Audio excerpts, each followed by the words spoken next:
So I was just out in the garage hiding away from the wife and having a quick snooze when my senses started to tingle and my phone started to jingle. I just knew there was a good deal nearby. So I opened up Marketplace and this is what I seen. This is an 87 Enticer 340 with carburetor issues. So I went and had a look and it was exactly as described. I offered him $250 and he said, come and get it. So I jumped up out of this chair and hopped in the truck. Let's go get our new Enticer.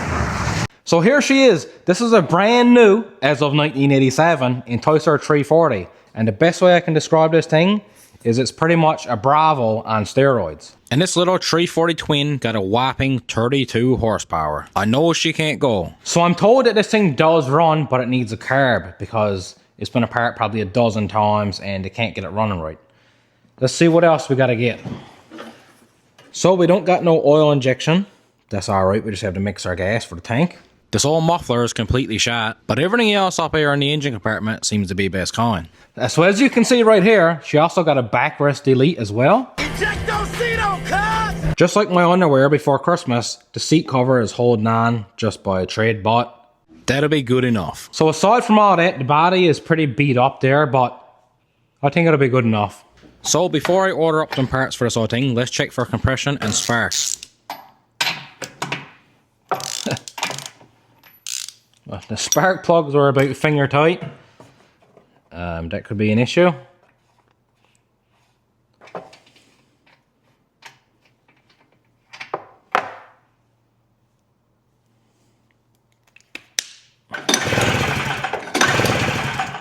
We got good spark.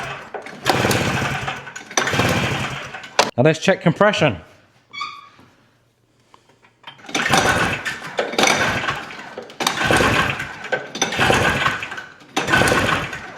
Got about 110 on this cylinder. I don't know what the spec is or what the compression is supposed to be on this little thing, but I'm gonna say 110 is good enough. I'm getting me exercises in here today.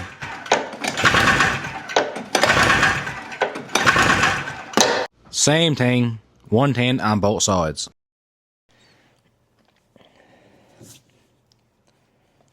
So what I was told when I bought this was that they thought they had a carb issue and it would start but wouldn't stay going. And they had the carb apart probably a bunch of times and there was a gasket that was bad in it or something like that, they said. So I'm just going to take this carb apart, have a good look at it. And when I pick up some other parts for this thing, maybe I'll try to find just a carb and kind of between a couple of different carbs, make one good one. That'll be good enough. Well, your boy got some parts. What you're looking at here is about 70 bucks worth of carbs, a backrest, and a muffler. Now this muffler was free for obvious reasons, but what I'm hoping is that maybe I can kind of weld a patch in that one or cut out a part of this one and cut the part of that one out and weld them together, get one good muffler out of two of them. I don't exactly know what's wrong with the carb in that screw yet, because I never took it apart, but while I was in there, I picked up a couple of different carbs, and we got a backrest. Carb on, carb gone. Get the carb off, and you can see here, she's definitely leaking a bit of gas. You can also see lots of gas down there as well. I was having the issue, you can see all the epoxy here. And you can see how all this epoxy was covering up the holes on this bolt.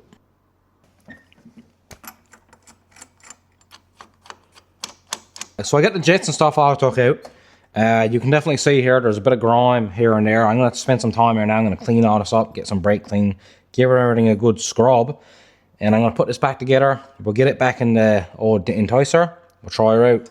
So I took the best parts out of each carb and put in the carb body that belonged with this old Enticer. Let's get it put back in her and see if it works. So I was just going to put this back on, but this fuel line you can see here has definitely seen better days. It's hard as a rock.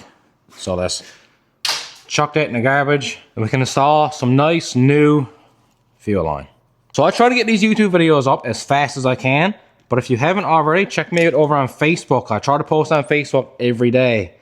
It's not always a video. Sometimes it may just be a post and a few pictures of kind of what I'm up to and where I'm at with each project. So check me out over there for pretty much daily posts. Hopefully this fixes our carb issue.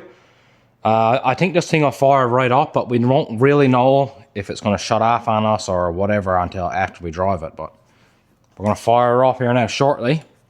Now let's try to start it. And guess what? Not too far from this thing. Here we go, baby. We got a fire extinguisher on the wall. But hopefully we won't have to use that, okay? Let's give her a little squirt. Key switch is off. Key is on. Choker.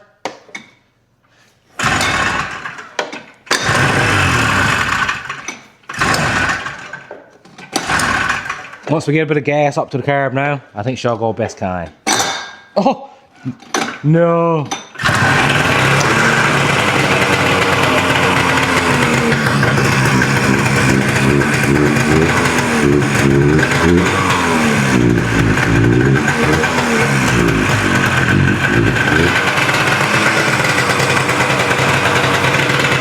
Idle is like way high.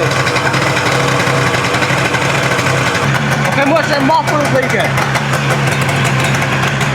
And guess what? After all that, we got the same issue as before. That's the way she goes sometimes. So let's check out a few more things. So we're definitely getting gas. I just hauled the line off the pump. There's lots of gas coming out of this line, so maybe we got a bad pump. Let's take the line back off the carb and see if we get any fuel when we haul it over out of that line.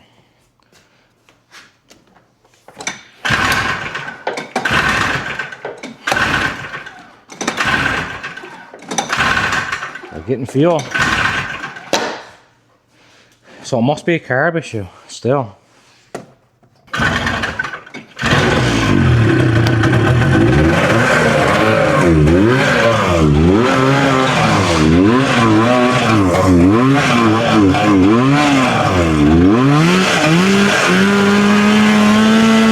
So if you notice here, when we're wide open, the thing got lots of power, it goes pretty good. But as soon as we come to an idle, it shuts off and it don't like to start.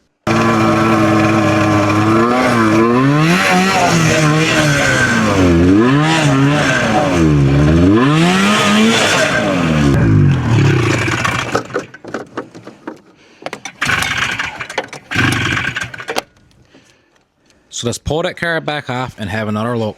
I just love doing things twice. Luckily, it's only a handful of tools. This thing is very easy to remove. Got my interior decorator over there, putting off 2 license plates. We got everything swapped over to the carb that I bought. That's the carb that was on this old screw, so hopefully this fixes it. Yeah, so I swapped everything over to the other carb body that I had. Maybe there was a clog port there that I never cleaned before.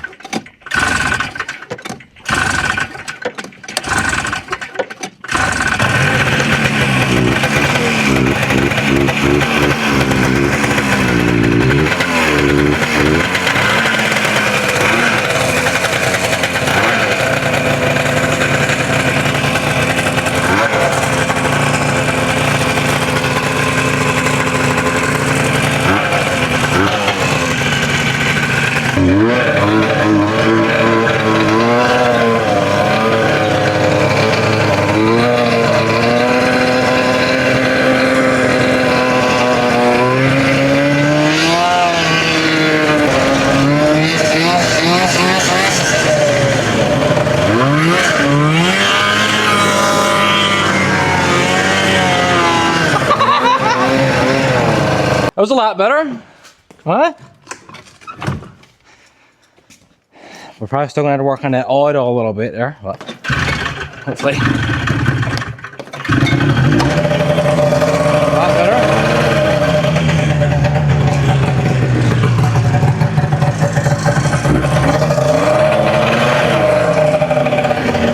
So it runs, it dries. We got to work on the idle just a little bit.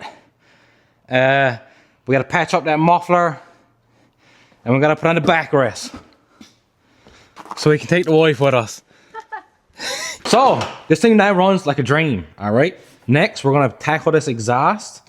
I'm gonna just take it out, get it on the floor. I'm gonna take off this bit of heat shield that's around it here, and we're gonna really look at the damage.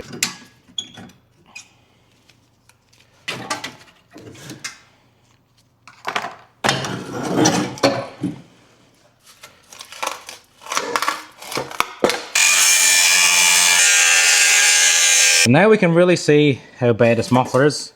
It's not that bad, to be honest with you. We got a little pinhole right here. I can probably just weld this one up, honestly. But over on this side over here is where the Swiss cheese is at. So I might just try to come in there with a patch and kind of weld it like that, right around this. Probably be the best thing to do. Alright, we'll grind it down as best as I can get it. I got my patch made up. It's pretty much just going to go here like this. I'm not even going to cut that out, to be honest with you. This is good enough. It's not going to leak. Don't matter what it looks like. This muffler is very thin. It's very hard to weld. I got the welder turned down to its lowest setting and I'm still burning through here and there. So I got it welded up and I mean, it didn't go too bad. It might not look the best, but it's not going to leak, so that's the main thing.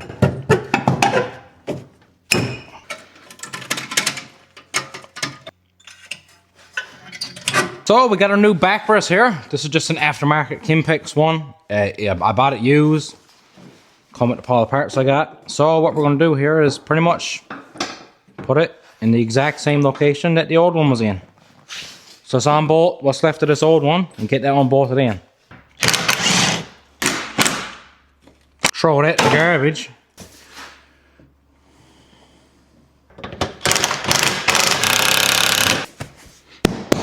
We even got a spot for the wife. Don't look at that. That's good enough. Try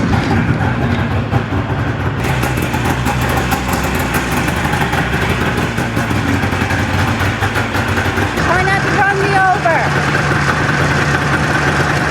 Let's go make Larry Enticer proud.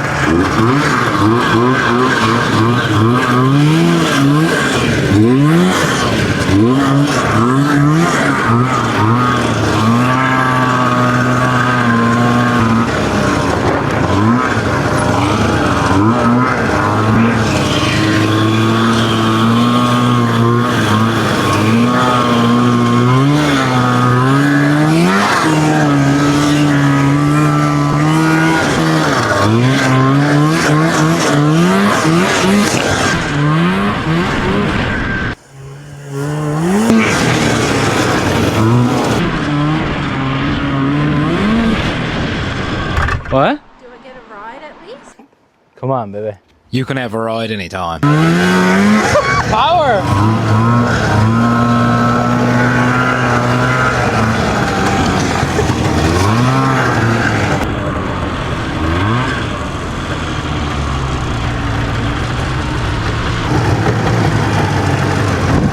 Oh my God!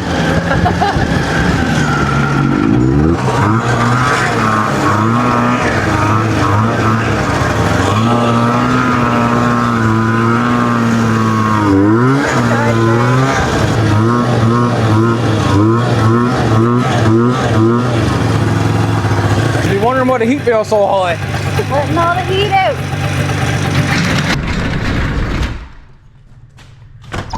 I'm not letting the heat out, I'm letting the cold in.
You silly? We're still gonna send it.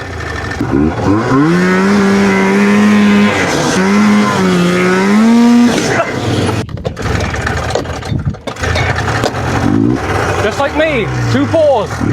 Keep going.